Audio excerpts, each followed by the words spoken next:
आ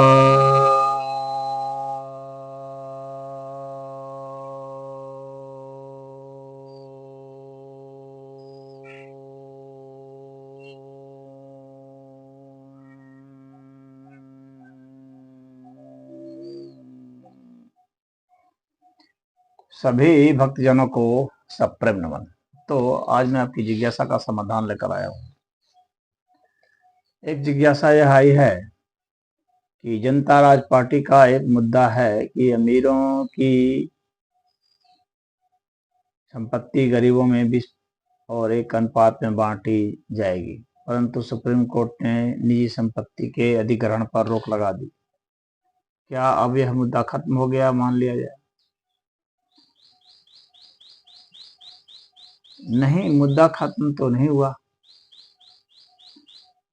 और कोर्ट ने निजी संपत्ति के अधिग्रहण पर रोक लगाई है, सार्वजनिक संपत्ति के नहीं। अधिकतर जो संपत्तियां परिसंपत्तियां हैं ये तो सार्वजनिक हैं और बांटने योग्य तो यही है। जो बड़ी बड़ी कंपनियां हैं, बड़े बड़े फर्म्स हैं, कॉरपोरेट्स हैं और ट्रस्ट हैं, समितियां हैं, संपत्तियां तो वहां हैं। निजी संपत्ति तो कम ही है। निजी संपत्ति तो वैसे भी इतनी ज्यादा नहीं है कि बांटने योग्य। और जनता राज पार्टी का मुद्दा रहा है कि 100 करोड़ से ज्यादा जिसकी संपत्ति है उसी की संपत्ति को गरीबों में वितरित किया जाएगा 20 और 1 के अनुपात में। अभी इनकम टैक्स का वह आया है कि डेटा आया है कि 2.69 लाख जो है, इतने लोग जो हैं वे हैं जिन्होंने इनकम टैक्स भरा है, इनका 1 करोड़ से ज्यादा की आय है। तो बहुत थोड़े से लोग हैं जो कि 1 करोड़ से ज्यादा की आय को पार किए। और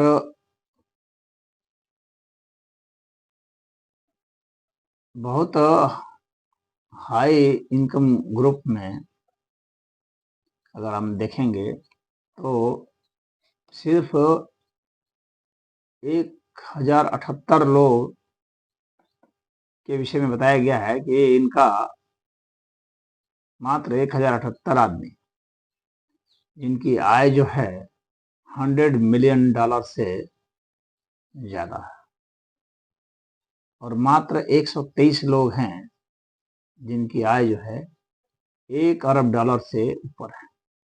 तो बहुत थोड़े से लोग हैं जिनके पास बहुत संपत्तियां हैं।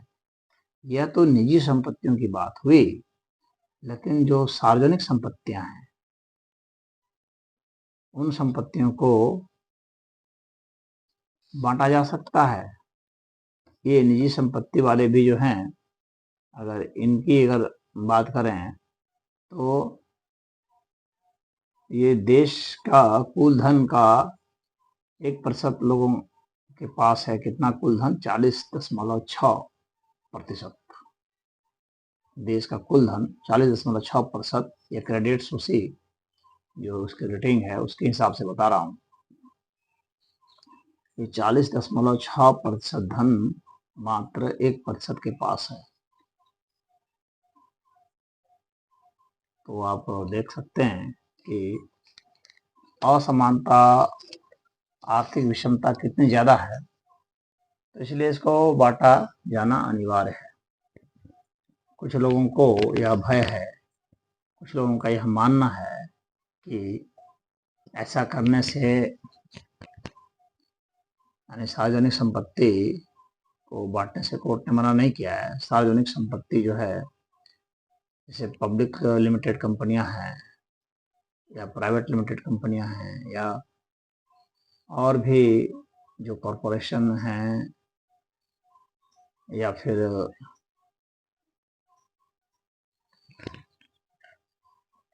गवर्नमेंट के ही पब्लिक सेक्टर यूनिट्स क्यों ना हो, या समितियों की संपत्तियां हैं, ये संपत्तियां की जिम्मेवारी जो है वह दी जा सकती है। इसके लिए कोर्ट ने मना नहीं किया है। और कुछ लोगों की जो आपत्ति है, जो बताना चाह रहा था कि वे जो है देश छोड़ करके चले जाएंगे, अपनी संपत्तियों को लेकर के भाग जाएंगे, इस तरह की जो चर्चा हो रही है, तो देश छोड़ करके भाग जाएंगे, सवाल इसका नहीं है कि देश छोड़ के भाग जाएंगे, सवाल इसका है कि भाग कहाँ जाएंगे।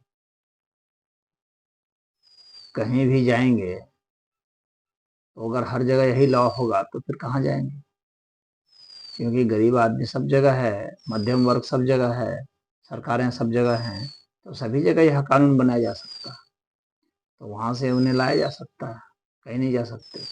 दूसरी बात है कि संपत्तियों को ले जाने की सरकार मनाही कर सकती है, रोक सकती है, उसके बाद वितरण किया जाएगा। अब कुछ लोगों का यह तर्क है कि कमाई करने वाले को हतोत्साहित करने वाला है यह।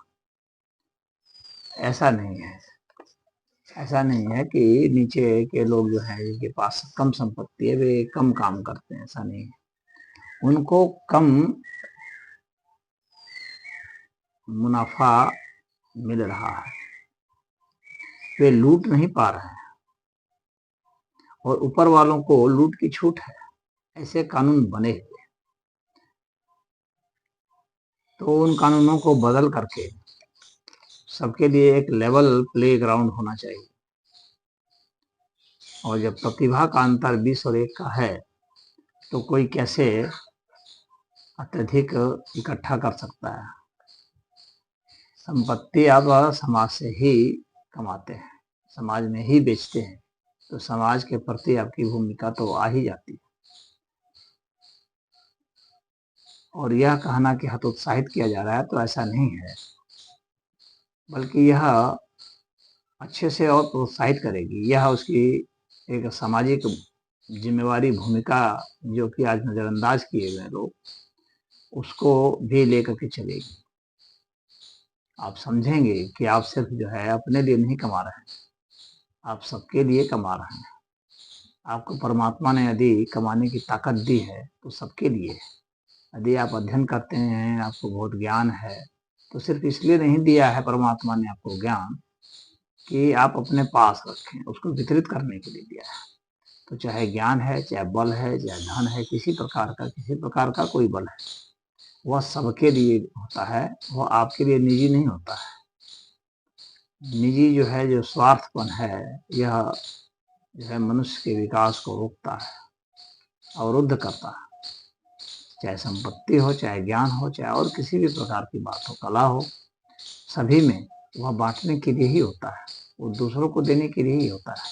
हाँ, आपके लिए भी होता है, लेकिन सिर्फ आपके लिए नहीं होता है। तो यह जो गलत कॉन्सेप्ट लेकर के चले हैं, तो यह शास्त्र सम्मत भी नहीं। हमारे शास्त्र में, वेद में बताया गया है कि संपत्ति जो है उसको बांटा जाना चाहिए। ऋग्वेद के 10वें मंडल में इस बात को बताया गया है। समानि वाकूति समाना हत्यानि वह समानमस्तु वो मनो यथा व शूषः सति। तो समानता की बात की गई है, और सबको बराबर भाग देने की बात की गई है।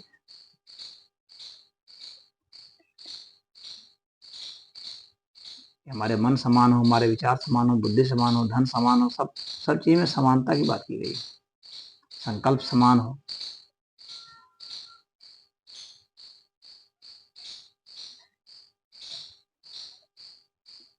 संगच्छध्वं संबद्धध्वं संवो मां सृजानताम् देवा भागम यथा पूर्वे संज्ञानानाम् उपासते। साथ साथ चलें, साथ साथ बोलें, सबके मन समान हो और सबको समान हिस्सा मिले, जैसे कि पहले मिलता आ रहा था। सब लोग समान रूप से आध्यात्मिक उन्नति करें। तो यह हमारे वेद का आदर्श रहा है, लक्ष्य रहा है। और यह न धर्म विरुद्ध है, न नीति विरुद्ध है, न तर्क विरुद्ध है, न समाज विरुद्ध है। इसमें हड़प नीति नहीं है, सबके लिए स्थान है, स्पेस है और सबके प्रति जिम्मेवारी है, कर्तव्य बोध है। तो जनता राज पार्टी अपने उससे बिल्कुल भी ऐसा नहीं है कि यह मुद्दा खत्म हो गया है। और कोर्ट जो है इसको मुद्दे को नहीं रोक सकती, कोर्ट की बस का नहीं है। और इसको संविधान में संशोधन करके लाया जा सकता है।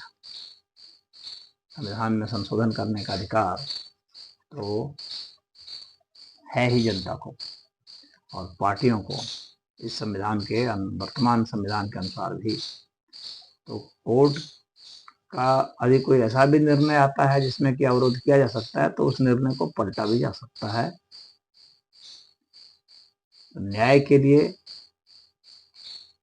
जो किया जाना चाहिए, सामाजिक न्याय के लिए, वह राजनीतिक पार्टियों की जिम्मेवारी है, वह अवश्य ही किया जाना चाहिए। हरि ओम।